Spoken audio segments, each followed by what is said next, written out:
grabación otra vez, así volvemos a el nivel de la historia y el nivel del relato que estábamos hablando. Entonces, ¿qué se cuenta? ¿Qué? El qué contaste vos es la historia. El cómo lo contaste es un cuento corto. Claro, ese es el nivel del relato. El cuento puede ser corto, puede ser extenso. ¿Qué factores son los que intervienen entonces en el nivel del relato? El narrador. El tipo de narrador tiene que ver con cómo se cuenta, no con qué se cuenta. Porque no es lo mismo un narrador. Exacto. Exacto. No es lo mismo un narrador testigo que un narrador protagonista ni un narrador omnisciente. Y el tipo de narrador, el tipo de narrador.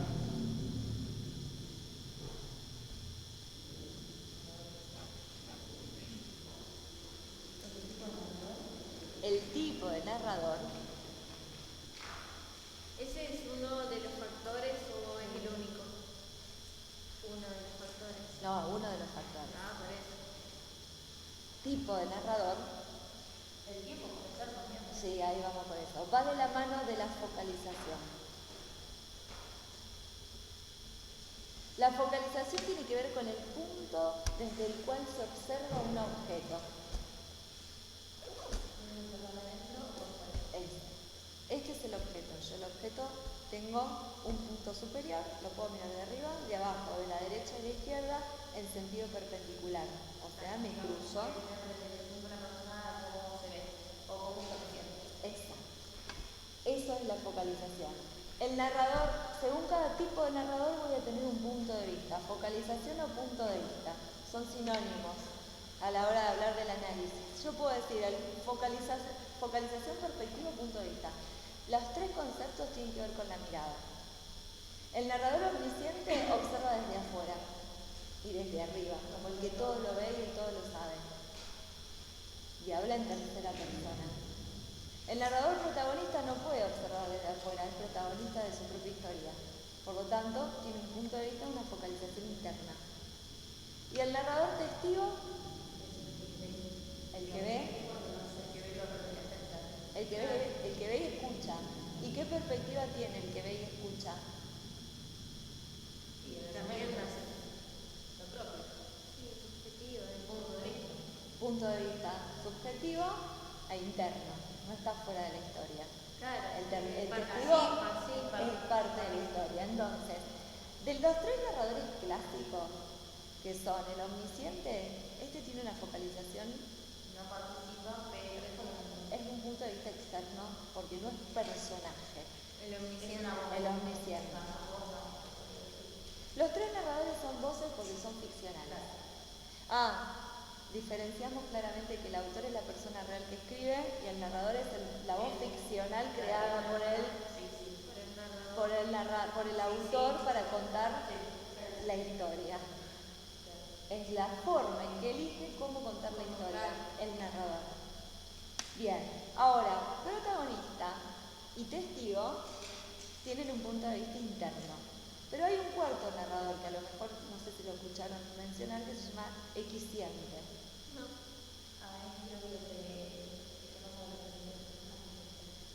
El equisciente es el que solo conoce todo de un solo personaje. Es decir, que cuenta la historia focalizando en un solo punto. Equisciente.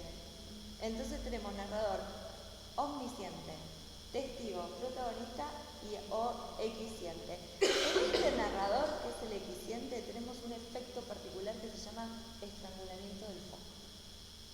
¿Por qué estrangulamiento del foco?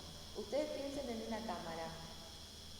Las cámaras, ¿vieron que antes le hacían estos movimientos? Sí. Bueno, porque enfocás o desenfocás. Enfocás o desenfocás. Este tipo de narrador enfoca en un solo punto. Entonces, tenés un personaje que te está contando la historia desde su único punto. Son sus sentimientos, sus emociones, sus vivencias. Solo las suyas. Está estrangulado el foco a ese punto y vamos a leer un relato que se llama Una suerte pequeña, para que ustedes vean el efecto de estrangulamiento de foco. ¿Escucharon el nombre de Samantha Schwab?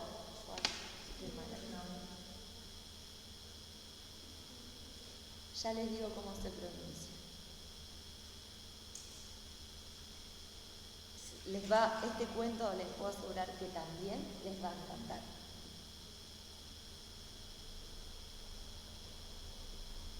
Se llama. Entonces el omnisciente ve y sabe todo, pero lo relata desde afuera de la historia. Desde afuera, tercera persona. Samantha Schweblin. Yo lo voy a escribir en la clase para que les quede.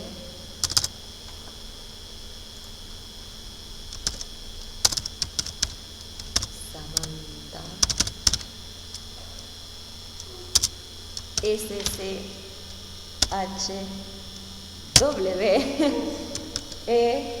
Blin. Por eso me cuesta tanto pronunciar.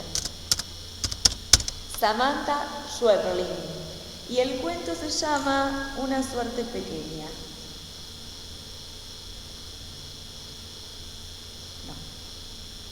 No se llama así. Ese es mi otro editor. Samantha Schweblin, editora, y ahora te digo cómo se llama.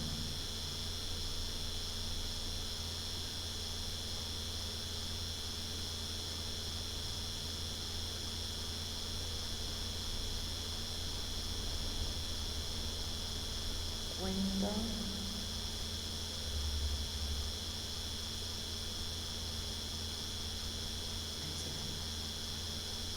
Un hombre sin suerte. Por ahí estaba. Se llama Un hombre sin suerte. Salió publicado en página 12, hace mucho, en el 2013. Realmente es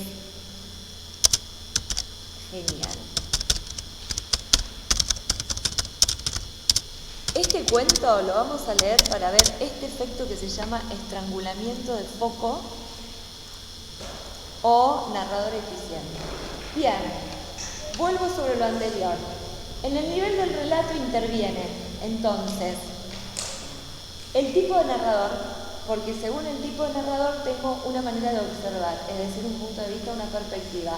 No es lo mismo que cuente la historia, como acabamos de decir, de mi vida yo, que la cuente un tercero. Alguien que me conoce, alguien que cuenta la historia de tal y tal. Otro de los factores que intervienen en el nivel del relato, en el cómo se cuentan, son los tipos de personajes.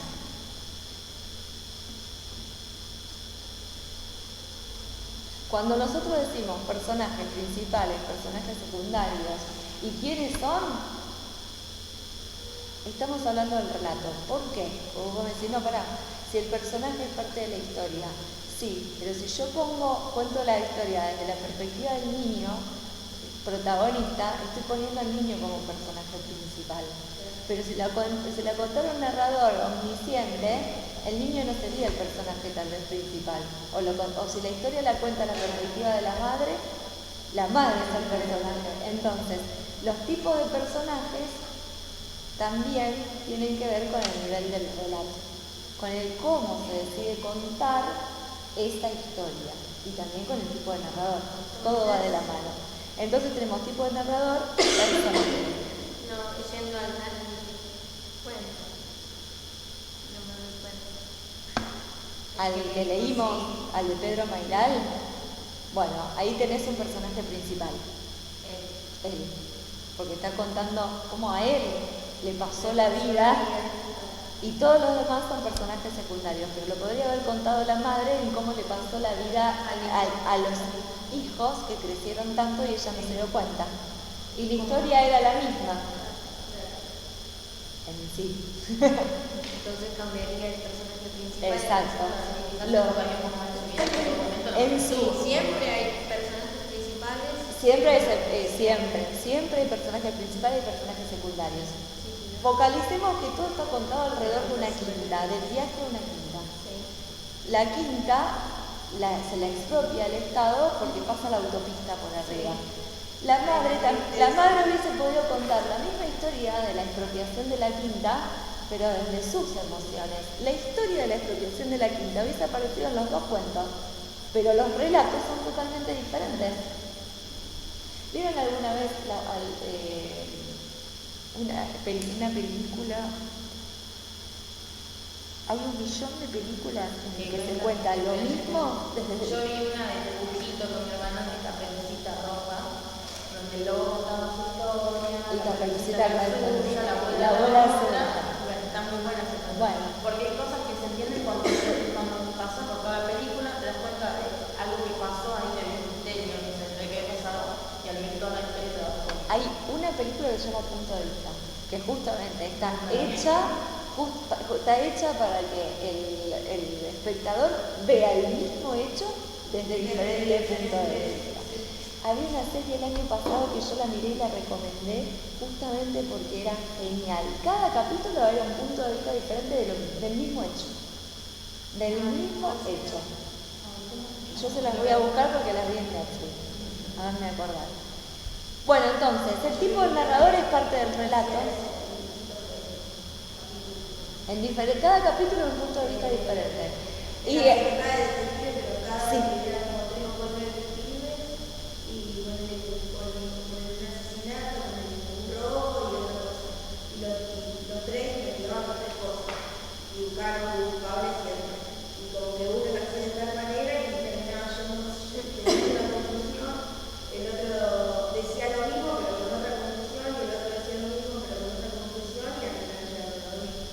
Pero el que te digo yo, cada capítulo tenía el nombre del personaje desde el cual se miraba el hecho. Entonces decía, la mujer, el hombre, el marido, el esposo, el amante. Cada capítulo tenía el nombre del personaje desde el cual se hacía el estrangulamiento del foco. Ah, para ver Netflix. Bueno, vamos a recomendar series. Pero en cada capítulo es justamente cómo se trabaja, se estrangula el foco para que se vea desde el punto de vista de este personaje. Bien, otro factor que interviene en la construcción del relato es las figuras retóricas. Las vamos a ver. Las figuras retóricas. ¿De qué recursos se vale el autor para poner en boca del narrador y sus personajes para contar la historia? Metáforas, comparaciones, imágenes, ironía, sarcasmo. Un hombre sin suerte. Vamos a leer un cuento en el que el sarcasmo forma parte de la construcción del sentido. Figuras retóricas. Vuelvo, por ejemplo, al matadero, que ya lo mencioné un montón de veces. Si no lo vemos desde el punto de vista de la ironía, no entendés el relato. Sí, la historia, pero no vas a entender el relato.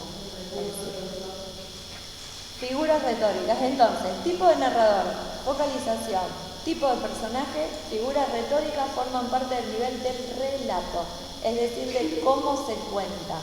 El tiempo, el tratamiento del tiempo, también forma parte del nivel del relato. Es decir, las alteraciones temporales,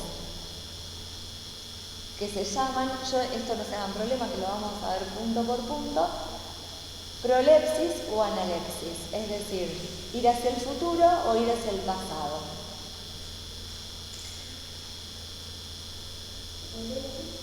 Analepsis, hacia el futuro o hacia el pasado. Esto es parte del nivel del relato. Seguro. Una prolepsis o una analepsis. Porque esta semana te lo juro que lo escuché nombrar. Seguramente porque en alguna obra literaria le habrán dicho, esto es una analepsis, vuelve hacia atrás en el tiempo.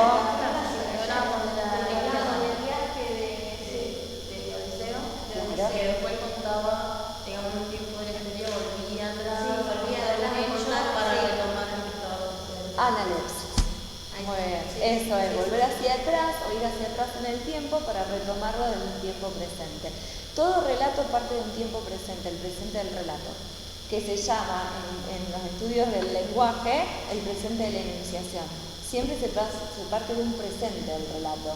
Este narrador o esa voz va a contar en pretérito, en futuro o en presente. Y desde ese punto, que es el presente del relato, va hacia atrás o hacia adelante, analepsis o prolepsis. También lo vamos a analizar.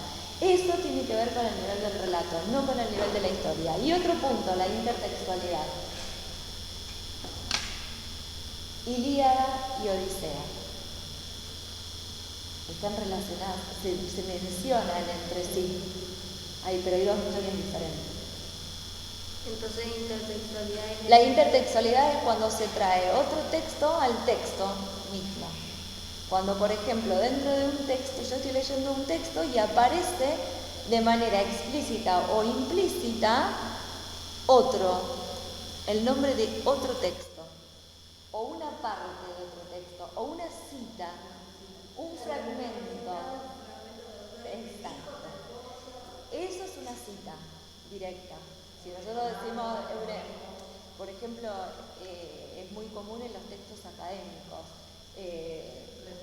Waller y Warren expresan en el capítulo número 1, eso no es una intertextualidad, sino que es una cita directa, en estilo directo. Que lo puedo hacer, o Waller y Warren expresan que, y lo puedo parafrasear, o lo puedo hacer en estilo directo. La intertextualidad es cuando un fragmento de otra, o la idea de una obra, de un cuento, una novela, aparece dentro de otra obra. Entonces, por ejemplo, hay un cuento de Diego Secchiari, es un cuento que relata el gol de Maradona a Inglaterra, que duró se llama 10,6 segundos, ¿lo leyeron? 10,6 segundos, es lo que dura, se llama así el cuento porque es lo que dura el gol, desde que agarra la pelota hasta que hace el gol. 10.